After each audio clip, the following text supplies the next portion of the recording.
Welkom bij Scheldemondig. Mijn naam is Jan Rubbens, presentator en wij nodigen mensen uit met passie. En deze keer passie voor hulp aan mensen in West-Vlaanderen. Met wie heb ik het genoegen? Met Wilfried Stalens. Wilfried, van harte welkom. Dankjewel. Ja, jij woont in Ede. Ik woon in Ede. En waar ben je geboren? Ik ben in Ede geboren, dus ik ben letterlijk een grensgeval. Ik ben zo'n 200 meter van de grens geboren. En ik woon nu nog steeds, wel in een ander huis, maar ik woon eigenlijk nog steeds 200 meter van de grens af. Oké, en wat heb je in de tussentijd gedaan? Nou, ik heb dus de lagere school in Ede gedaan natuurlijk. Daarna ben ik naar de HBS gegaan in Schoondijken. En daarna ben ik naar de kweekschool gegaan. En dan heb ik de onderwijzersopleiding gevolgd. En wat was dat? Dat was in Oudenbosch. Aha. En dan militaire dienst.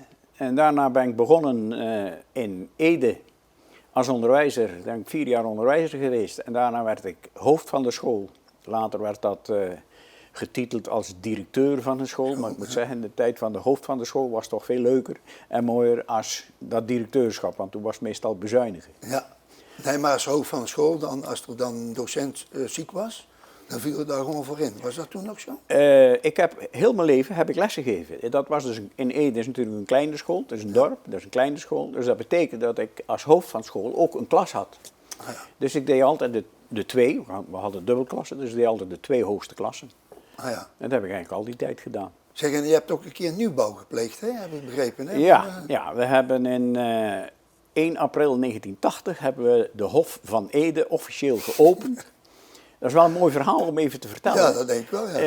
Ik denk dat veel mensen dat niet weten, hoe nou die Hof van Ede er gekomen is. Ik heb ooit binnen het onderwijs, de ouderenraad en bestuur en dat soort zaken, heb ik eens een keertje dat idee geopperd om een nieuwe school te realiseren. En toen lachten ze me eigenlijk uit van, op Ede, dat kan natuurlijk niet.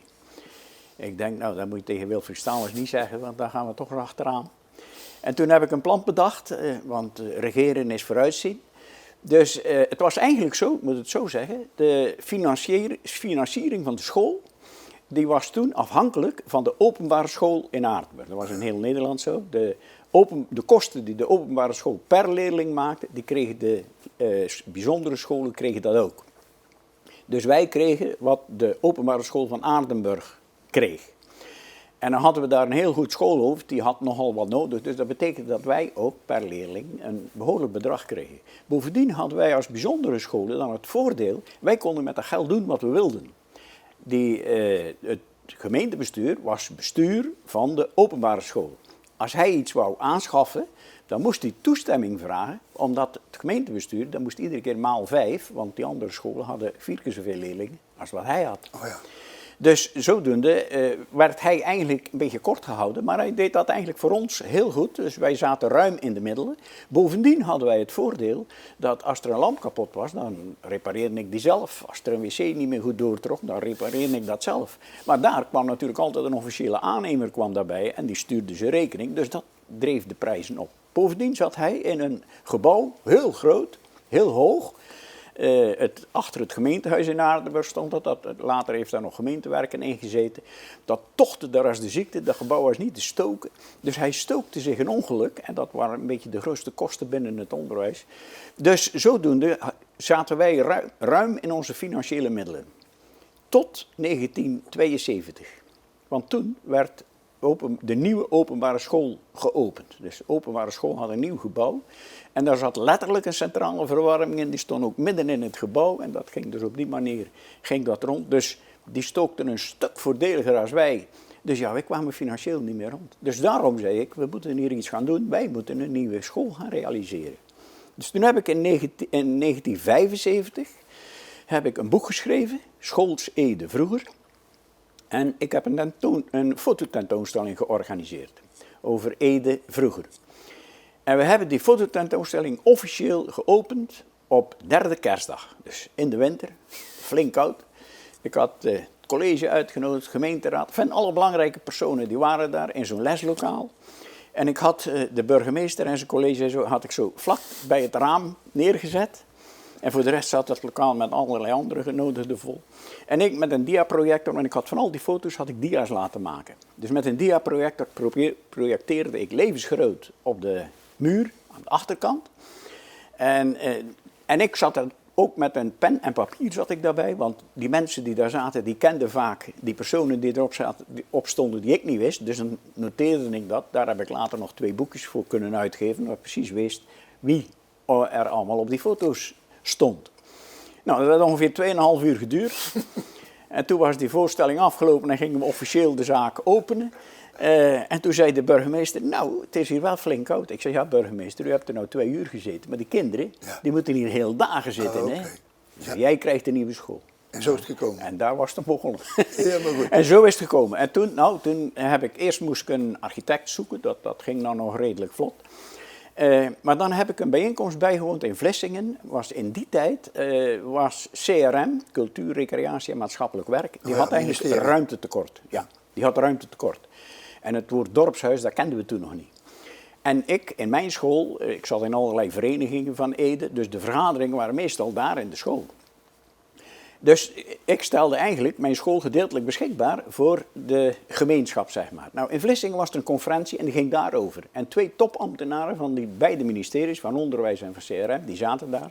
En die legden dus uit dat we daar wel behoefte aan hadden. En eigenlijk vroeg CRM van, zijn jullie bereid om een beetje ruimte beschikbaar te stellen van de school voor de gemeenschap? Dus toen vroeg ik, we zijn bezig met een nieuwe school. Ik mag 575 vierkante meter bouwen, afhankelijk van het aantal leerlingen wat je hebt. Maar ik wil mijn school dus volledig beschikbaar stellen voor de gemeenschap. Dat is in het oude gebouw is dat ook al zo. Hoeveel vierkante meter krijg ik extra? Nou, grote hilariteit in die zaal natuurlijk. Die mannen die kwamen dus naar mij toe van, ja, hoe zit dat precies? En alles uitgelegd hoe dat was. En toen zei die een, hij zegt, nou, over een maand is er nog zo'n bijeenkomst in Rotterdam. En dat is dan landelijk. Dat is voor jou heel interessant, daar moet je naartoe gaan. Nou, daar ben ik naartoe gegaan. En daar heb ik dezelfde vraag neergelegd. En daar heb ik netjes een antwoord op gekregen van, we gaan dat netjes voor je regelen. Achteraf hebben we met die mannen nog afgesproken. En daar is eigenlijk het fundament gelegd voor het vlotte werken van die bouw. Als wij iets van het ministerie nodig hadden, of een vraag hadden, dan ging die brief daar naartoe. Er kwam een grote stempel spoed op. En in een mum van tijd. Dus wij zijn in eind 78, zeg maar begin 79, kregen we de goedkeuring om het school te bouwen.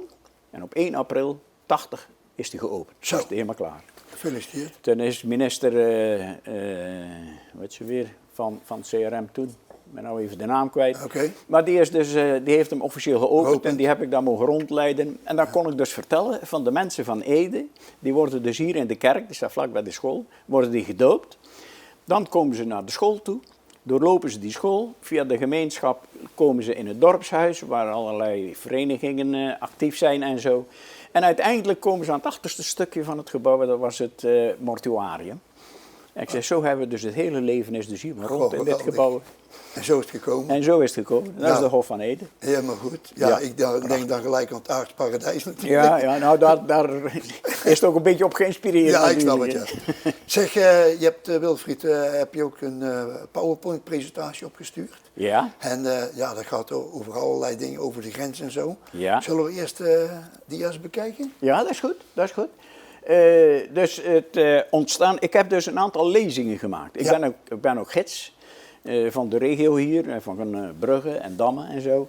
En dat gidsen is een beetje minder geworden. En vandaar dat ik denk, nou, ik moet toch iets met die informatie. Ja. Dus ik heb eigenlijk een aantal lezingen, een aantal spreekbeurten gemaakt.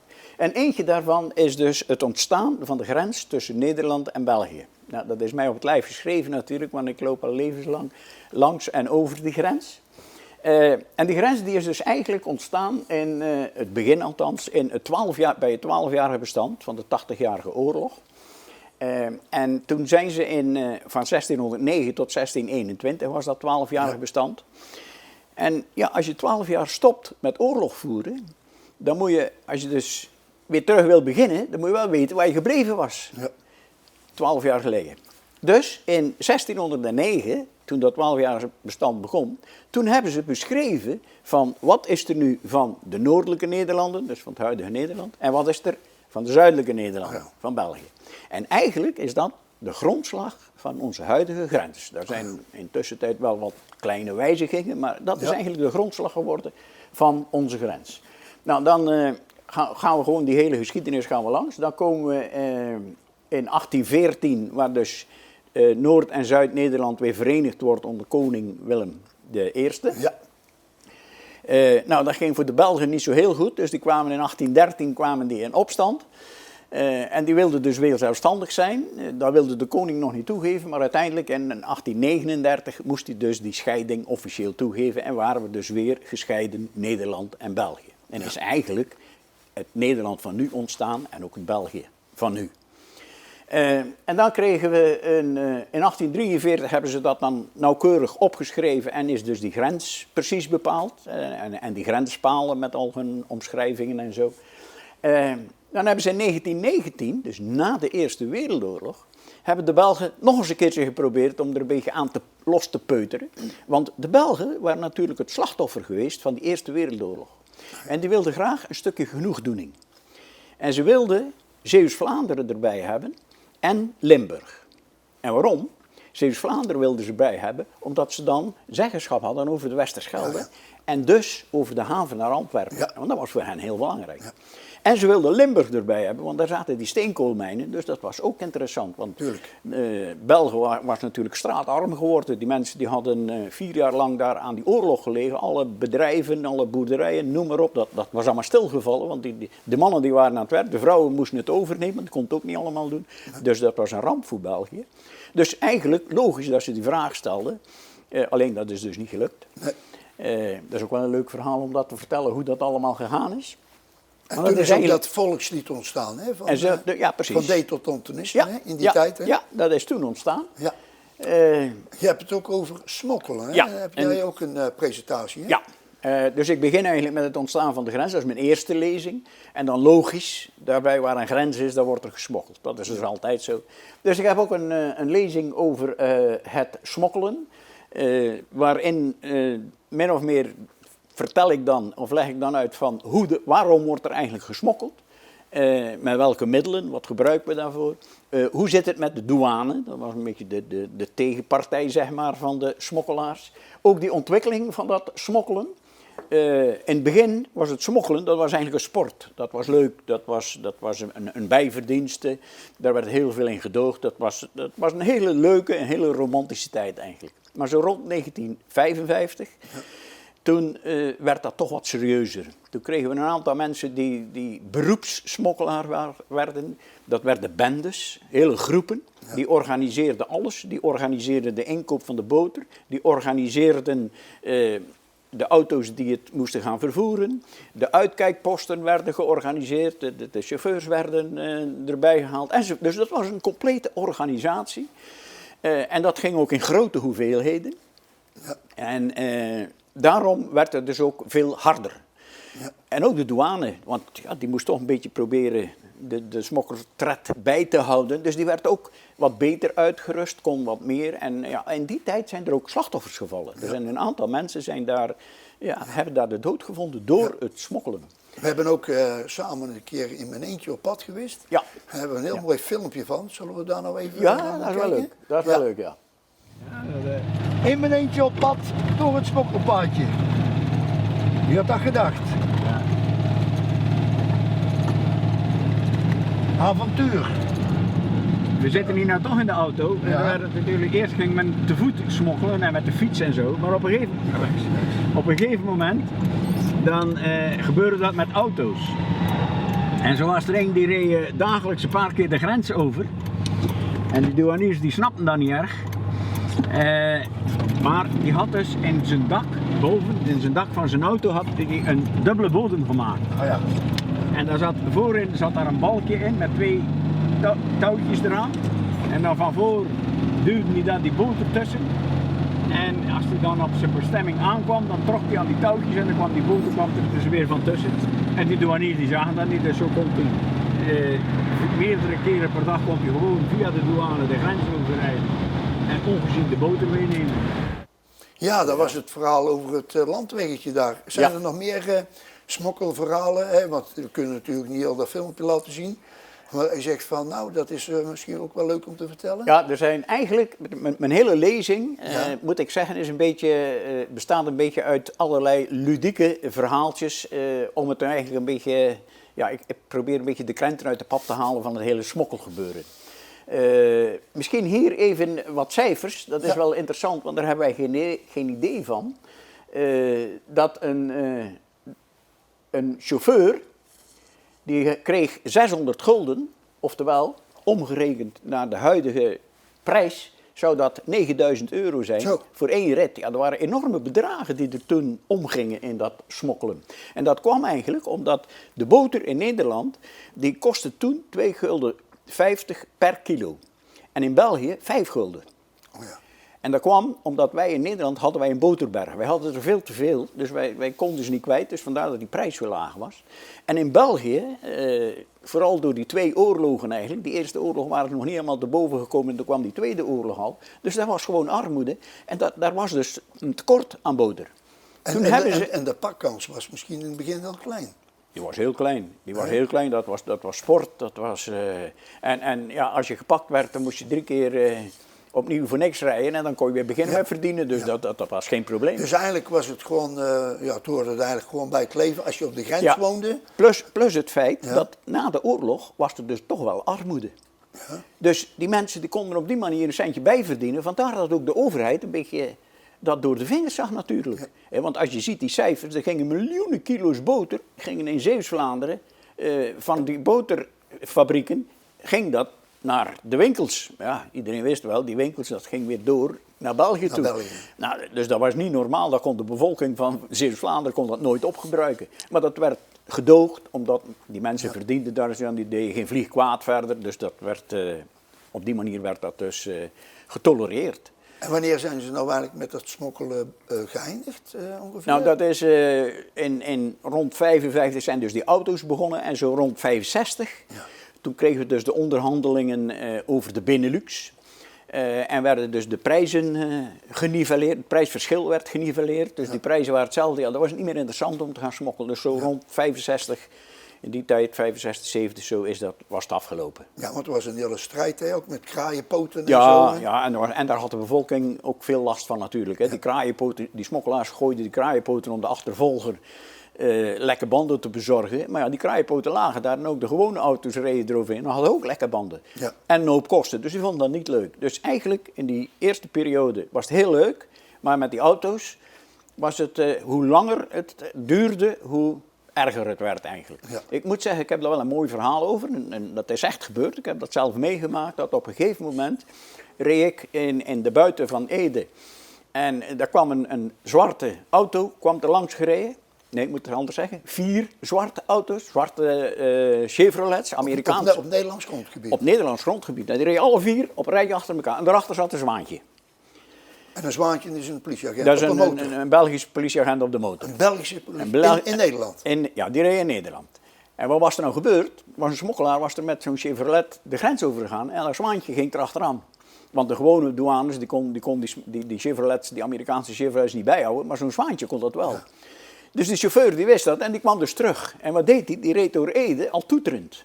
En in een mum van tijd reden daar 4 identiek dezelfde auto's reden achter elkaar. En die haalden elkaar constant in. Oh, dus hij wist niet. Dus dat zwaantje wist niet meer waar hij moest zijn. Dus op een gegeven moment kwamen ze op kruispunten en dan ging er een die kant op en een die kant en een die kant. Ja, en dat zwaantje is daar even gestopt en die had zo even rondgekeken en toen is hij maar doorgereden en terug naar huis, want ja, hij wist het niet meer. Dus er werden allerlei trucken uitgehaald om... Er werd van alles. En de bevolking was solidair.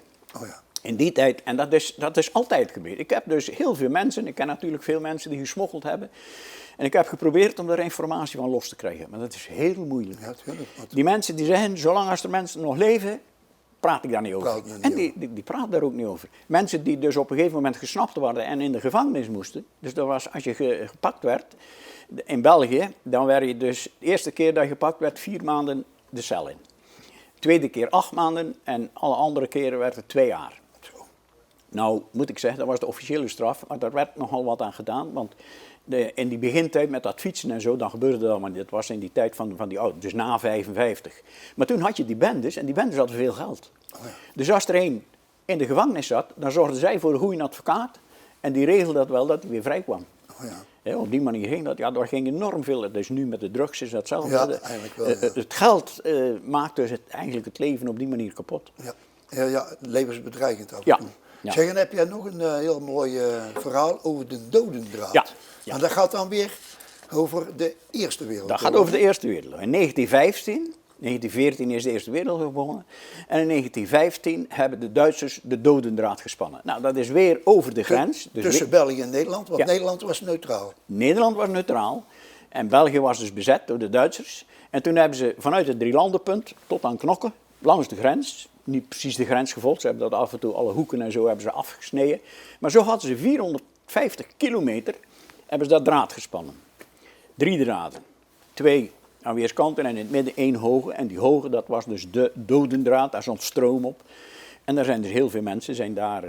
Ja, want die tijd kennen ze eigenlijk die... Elektriciteit was in die tijd niet bekend. Nee. Dus mensen kenden ook het gevaar niet Nee. daarvan. En daar zijn zo'n ruim 2000 mensen zijn daar het slachtoffer van geworden. Maar waarom hebben die Duitsers nou een dode draad aangelegd? Nou, die Duitsers hadden daar vele redenen voor.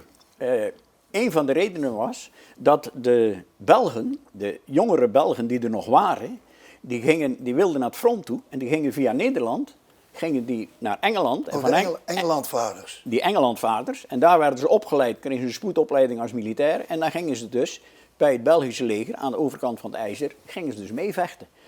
Een hoop spionnen die daar naartoe gingen. Het was ook een weg voor, ook de Duitsers hadden een aantal deserteurs. Oh ja. Nou, die gingen vluchten op, maar Nederland was neutraal, dus op die manier vluchten ze weg. Dus dat moet afgelopen zijn. We spannen daar een draad. Ja. Nou, daar hebben ze dus die draad gespannen. Er zijn een paar duizend mensen hebben daar het leven gelaten, maar voor de rest heeft het eigenlijk niks Hier zie je de opgebracht. inhoud van de presentatie. Ja, ja. Dus rechts zie je dus een voorbeeld van een dode draad. Ja, En ja. dan Achtung, hoogspanning. Ja, dus de mensen werden op die manier wel gewaarschuwd. Het was ook zo dat 100 meter voor die draad mocht er niemand komen. Dat is een sperkgebied. of zoiets.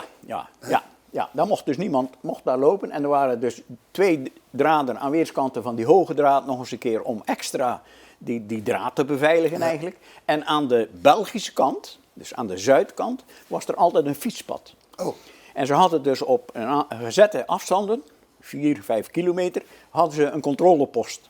oh ja. En daar reed dus zo'n Duitse soldaat, die reed dan van de ene controlepost naar de andere om te controleren of er dus niks aan de hand was onderweg.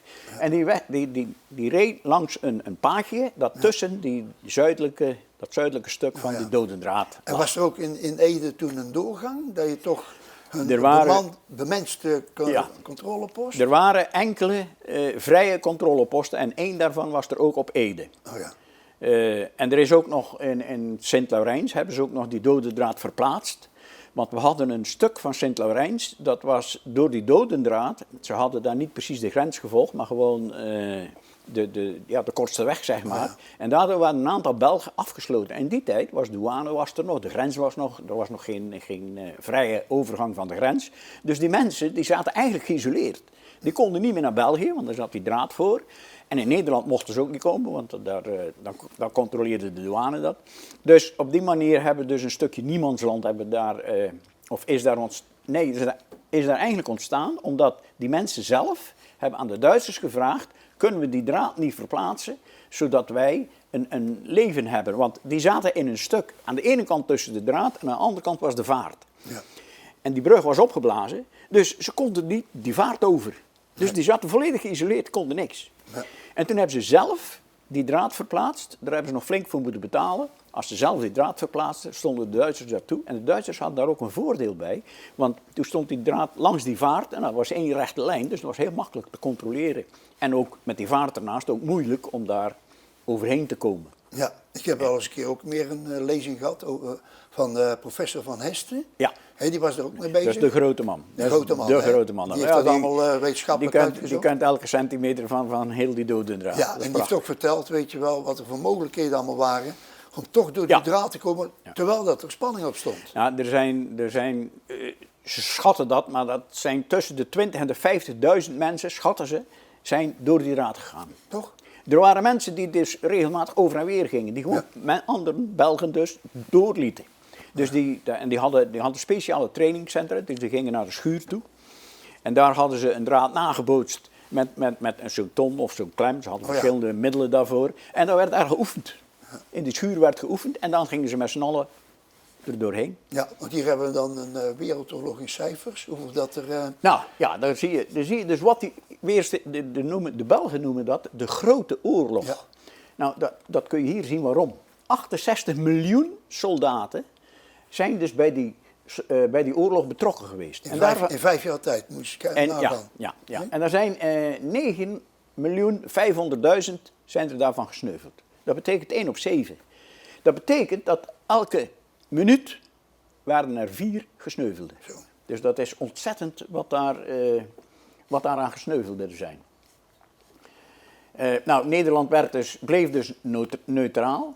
En de grens was toen ook gelijk de scheiding tussen oorlog en vrede. Ja, wat ik begrijp, Wilfried, jij hebt dus in het verleden aan heemkundige kringen en noem maar op ook deze presentaties gegeven. Ja. En ook bijvoorbeeld het gidsenteam Zeeuw-Vlaanderen kwam ik jou ook weer tegen. Ja, Hè? ja, En daar nou, heb je dat ook al gedaan. En nou bij Scheldemondig. En nou hier, ja. Ja, leuk hè? Ja. Nou, het volgende onderwerp, dat is de bevrijding in 1944. Hè? Ja, dat is nu, vorig jaar was dat dus 75 jaar bevrijding. En dat is gevierd. En dat is gevierd. En dat kon nog net toen. Want wij hebben het geluk, wij zijn dus in november bevrijd, oktober eigenlijk. Ja. Dus wij konden nog net voor de corona, hebben wij dat nog herdacht. En daarvoor heb ik dus deze presentatie gemaakt. Deze lezing, dat gaat dan over, ik had er 2. Ik heb er 1 gemaakt specifiek voor Ede. En ik heb er ook 1 gemaakt voor Sint-Kruis. Oh ja. Nou, en dan laten we hier zien zo'n paar van die beelden van die oorlog, hoe dat eruit gezien heeft.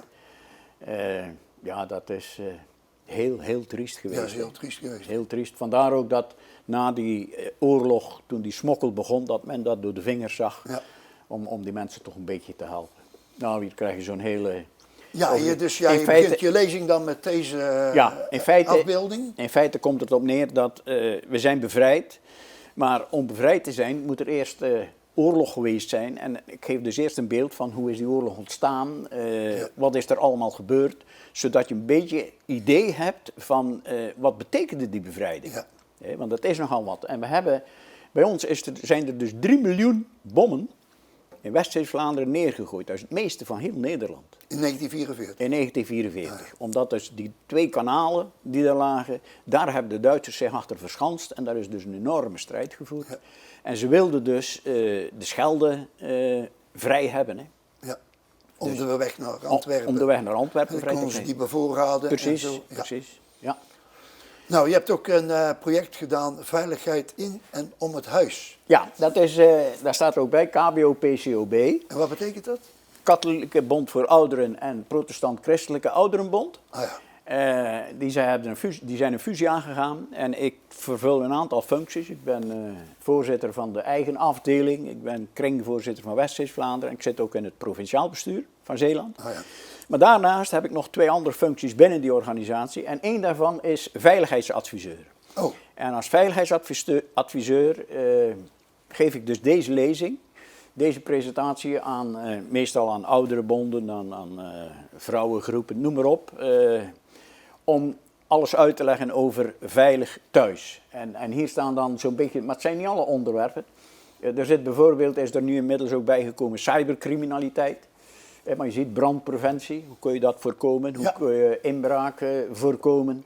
Nou, de babbeltruc is ook heel actueel in deze tijd, wordt op alle mogelijke manieren gedaan. Valpreventie, vooral voor oudere mensen is dat heel belangrijk. En wat kun je daar zelf aan doen? En dat presenteer ik dan in dit kader. Okay. Daarnaast ben ik binnen die organisatie ook nog tabletcoach. Doe ook nog het een en ander in computers, dat ga ik straks vertellen. Maar ik heb pas, dat is wel interessant, ik heb pas 2 iPads van het provinciaal bestuur mogen uitreiken aan 2 wat eenzamere ouderen. Oh. 1 in Hoofdplaat en 1 in Ede. En die hebben dus van de bond gratis een iPad gekregen. Zo. Ja, om daar in deze tijd... Daarom ben ik ook begonnen met passie voor hulp aan mensen. Ja, dus het is niet alleen informatie verstrekken, maar ook gewoon mensen helpen eigenlijk. Ja. Nou, en een bijzondere vorm van hulp is het computeronderwijs. Oh ja, cursussen. Dus ik ben coördinator van Senior Web Oosburg. Dus wij doen hier in West-Vlaanderen doen wij computercursussen. Breskes heeft ook zo'n centrum. Dus die doen eigenlijk hetzelfde wat wij doen. En wij geven dus cursussen en helpen mensen om digitaal wijs te worden. En in deze tijd kun je niet meer zonder eigenlijk. Dus vandaar dat we steeds meer mensen krijgen die nog steeds naar de cursussen komen. We doen dus 2 dingen eigenlijk. We doen cursussen en we doen workshops. En we werken ook in 2 delen van het jaar. In het voorjaar, in februari, beginnen we met een informatiebijeenkomst. En daarin leg ik dus uit, onder andere welke cursussen we hebben. Wat je hier ziet, dat zijn dus zo'n beetje alle cursussen die we aanbieden. Ja. Zo'n cursus duurt 7 dagen. En daar krijgen ze dan ook een boek bij. En enfin, daar worden ze dus volledig op de hoogte gebracht van wat ze dus willen leren om digitaal vaardig te worden. Ja. En hier heb ik dus ook een aantal workshops. Dat zijn dan meestal, daar staat het cijfer achter, 1 of 2. 1 betekent dus een ochtend of een middag. En 2 is dan 2 ochtenden of 2 middagen. Ah, ja. En er is vooral daar 7, dat beeldbellen is de laatste tijd nogal interessant. Want dat is natuurlijk nu in coronatijd is dat enorm opgebloeid. Ja. En dat presenteren we dan aan onze cliëntelen. Ja, maar goed. En het derde wat we nog hebben, we hebben dus die cursussen, die workshops. En het derde is, wat eigenlijk steeds meer voorkomt, dat is hulp aan huis. Ah, ja. Dus je hebt een aantal mensen die zitten met een probleem, met hun computer of hun tablet of een smartphone of wat dan ook. Maar die willen daar niet een hele cursus voor volgen, want ze weten er al het een of het ander van. En dan zeggen ze, nou kun je dan eens een keer langskomen? Nou, dan maken we een afspraak en dan komen we daar naartoe. Ga ik naar hen toe, zodat ze thuis zijn in hun eigen omgeving. En daar lossen we dan de problemen op. En het gebeurt vaak dat mensen zijn die zeggen, dit weet ik nou, maar ik ben er nog niet helemaal uit. Dan zeg ik, nou, alles waar je tegenkomt en waar je problemen mee hebt, schrijf het even op. En als je een blaadje hebt, dan bel je me op, maken we een nieuwe afspraak en dan werken we dat weer bij. En op die manier werken we dus de mensen. Maar jij doet ook nog iets met de gemeente Sluis, hè, begrijp ik? Hè? Ja, ik ben burgeradviseur. Oh, dat klinkt goed. Ja, ik ben burgeradviseur en ik ben docent-burgeradviseur. Om met docent-burgeradviseur te beginnen, ik leid dus burgeradviseurs op. Dat is een 5-daagse cursus, dat is een vrij pittige cursus moet ik zeggen. En dat doe ik samen met een collega in heel Zeeland. Ik doe dat al 11 jaar. Ik heb er nu al meer dan 200, heb ik er inmiddels al opgeleid. Ik ben zelf natuurlijk ook burgeradviseur in de gemeente Sluisdam. En dan vragen ze mij wel eens, wat is een burgeradviseur? Nou, een burgeradviseur, dat is, ik zeg altijd, als je iets markeert aan je gezondheid, dan ga je naar een huisarts. Ja. Als je een ander probleem hebt, kun je bij een burgeradviseur terecht. Okay. Dat is een klein beetje overdreven natuurlijk, want zo breed is het nou ook niet. Maar toch, een burgeradviseur kan heel veel problemen oplossen. En dat vaak zijn dat de meer administratieve problemen. Bijvoorbeeld toeslagen. We kennen nou de toeslagenaffaire, dus dat speelt. Maar ook bijvoorbeeld de belasting? De belasting, maar dat komt straks, dat is een apart punt. Sabewa, daar krijgen we nu ook de aanslagen van binnen. Er zijn heel veel mensen met een kleinere beurs die willen graag kwijtschelding van die Sabewa. Nou, daar moeten wij dan voor zorgen om die formulieren in te vullen en de nodige informatie te verzamelen en zo. Het schrijven van een brief, vaak zijn dat buitenlanders die naar ons toe komen. Want de organisatie binnen die burgeradviseurs is dus zo dat er op de gemeente is er een coördinator. Daar bellen zij naartoe of collega-ambtenaren die waarschuwen die persoon van nou hier heb ik een taak en dat zou een burgeradviseur kunnen doen. En op die manier krijgen wij dus onze opdrachten binnen. En die voeren wij dan dus uit. En vaak ook administratie op orde brengen bijvoorbeeld. En een speciale taak is dan de HUBA, dat is de hulp bij belastingaangifte. Dat begint vandaag net. Dan komen de mensen, die melden zich aan bij de gemeente weer. Die krijgen dan een formulier van wat allemaal voor informatie ze moeten inleveren. Die krijgen wij dan en wij vullen dan dat belastingformulier in. En bellen dan de mensen op met nog een aantal vragen, want meestal hebben we niet alle informatie. En eigenlijk belasting invullen zoals het nu gaat, dat kan niet meer. Normaal doen we dat dus als we tegenover elkaar zitten, maar dat kan ook niet in deze coronatijd, dus we moeten dat thuis doen. En dat betekent dus dat we dan aan het eind met de mensen toch moeten overleggen van, nou, zo en zo is het ingevuld. Heb je nog iets? Heb je misschien iets op dit punt, iets op dat punt? Kunnen we ze navragen of er nog bepaalde aftrekposten zijn? Ja, en op die manier wordt dus het belastingformulier ingevuld. En tegelijk kijken wij ook nog naar de toeslagen. Heb je wel toeslagen? Of heb je wel recht op? En heb je misschien meer of misschien minder recht op? En betekent meer is leuk, want dan krijg je meer. Maar minder is ook minder leuk, want dat betekent dat je moet terugbetalen. Want de toeslagen worden als voorschot uitgereikt. Ja. En achteraf gaan ze bekijken waar heb je recht op. Nou, en als je te veel gekregen hebt, dan is het wel een beetje zuur. Dat moet wel terugbetaald worden. Ja. Goed, nou dan wil ik besluiten met, voor Ede heb je natuurlijk ook nog een aantal dingen gedaan. Bijvoorbeeld de Vlasdag en de Wilhelminatocht. Nog even kort. Ja, nou de laatste zondag van juni is de Vlasdag in Ede.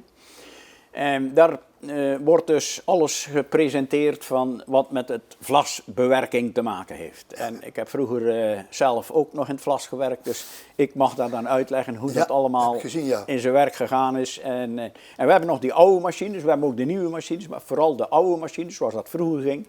Dat is best leuk om dat eens een keertje te zien hoe dat allemaal in elkaar ging. En daarnaast hebben we ook nog een hele rij met allerlei oudere beroepen die daar tentoongesteld worden. Dat is altijd heel interessant. Ja, leuk. Nou, ik hoop dat je in juni 2021 weer doorgaat. Dat hopen we ook. Ja. Oké, zullen we het daarmee laten? Prima. Nou, dankjewel dat je geweest bent. Ik ga nu de kijkers bedanken. Graag gedaan. Nou, beste kijkers, dit was het weer. Hulp aan mensen in West-Vlaanderen. Wilfried, hartstikke bedankt. En nogmaals dat je gekomen bent en voor je uiteenzetting. En ik denk dat er heel veel mensen niet meer naar jouw presentaties kunnen komen. Maar via Schelde-Mondig gaan de presentaties nou, naar de mensen toe. Keurig. Dankjewel. Daar doen we het er allemaal voor. Het was heel leuk. Ja, leuk hè?